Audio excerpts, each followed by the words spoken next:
A Bullard neighborhood is on alert tonight after a social media post warning about door-to-door visitors. It turns out, depending on where you live, there are rules about who can knock on your door and when. KLTV7's Zori Jones has what you need to know before you answer. As warmer weather moves into East Texas, police say residents will start seeing more solicitors in their neighborhoods. But not every company does business the same way. Davis Exterminating Services is one White House business that's been around for 30 years, says they draw the line. Well, pest control isn't built like that. It's built on respect and trust and dependability. You don't have to force sell. The conversation picked up after a social media post from Bullard warning residents about door-to-door activity.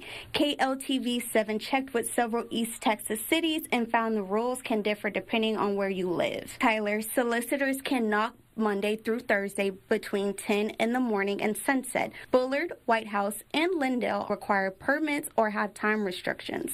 But even if someone is allowed to knock on your door, Tyler Police Sergeant Andy Erball says residents should decide something first. You have to take it upon yourself to determine your level or what you think is safe. Erball says homeowners have rights if someone becomes too persistent. A visible no soliciting or no trespassing sign can help. And if someone refuses to leave after being told, residents can contact police. Most of your solicitors will have ID on them. They'll have a name tag or a company, or they'll have a brochure or a card.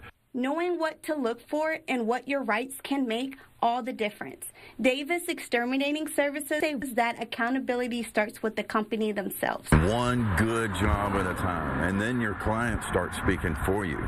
Your door, your rules. East Texas cities have set the hours, but residents set the limits.